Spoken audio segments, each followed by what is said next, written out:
after coming out wearing shirts that they deserve more equality and they deserve more pay, kind of referring back to this whole CBA agreement. That big of a thing?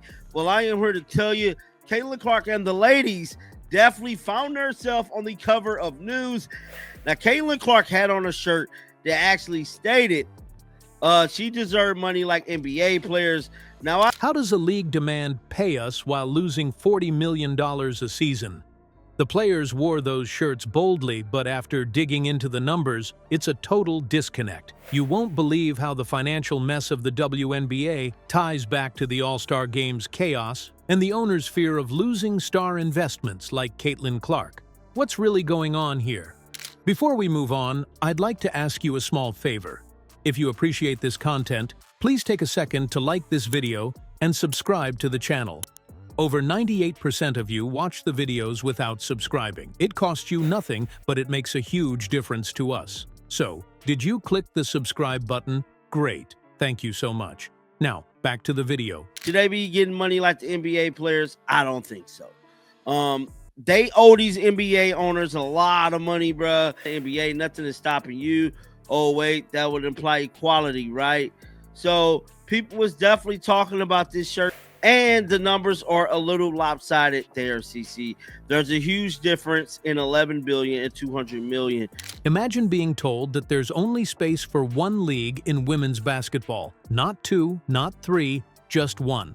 That's exactly what Gabby Williams confirmed, and her words were crystal clear. She revealed that the WNBA wants leagues like Unrivaled and Athletes Unlimited completely shut down. Gone. Why? Because in their eyes, these other leagues aren't just competition. They're a threat to everything the WNBA is trying to build. Let's break this down. The WNBA is the giant. It's been the face of professional women's basketball since 1996. But here's the twist. Unrivaled and AU are shaking things up. Unlike the WNBA, those leagues offer shorter seasons, better flexibility, and even side gigs for players, letting them balance their careers differently. For players like Gabby Williams, who also compete overseas, those options are a lifeline. But for the WNBA, they're a nightmare. Why? Control. The more leagues like Unrivaled or AU grow, the harder it becomes for the WNBA to dictate how or even when players can compete. Somebody said, we love you, CC, but the NBA and the WNBA are business, and you are paid according to what the business brings in. Now, this right here is the number generated. It's the NBA generated revenue is 11 billion in 2020, approximately 200 million. However, despite this revenue, the league is projected to have operated at a loss. Now, picture this. Caitlin Clark, a potential face of the league, signs with Unrivaled in their off-season. It's all fun and games until, bam, she goes down with a serious injury. Suddenly, the WNBA is missing its rising star, ticket sales plummet, and that shiny media deal they've been banking on? Yeah, it's in trouble. This isn't just hypothetical. The WNBA invests millions into its top players, and if its assets perform somewhere else and something goes wrong, the ripple effect could wreck their season. Here's where it gets tricky. WNBA owners believe these leagues are playing a dangerous game, weakening their players' loyalty while profiting from the WNBA's stars. And with stars already pulling high salaries compared to the average worker, yet far less than NBA peers, the WNBA is feeling the heat to stay in charge. So, what happens when players start picking other leagues first? When freedom outweighs the WNBA's paycheck and rules? The NBA actually did operate as a loss due to them owing the team owners, bro, make a profit. Now, should they be making just $80,000 a year or cap it like a 200 or something? No. NBA players make, I'm sorry, guys, I will never be for that until this league proves that they can survive without Caitlin, bro.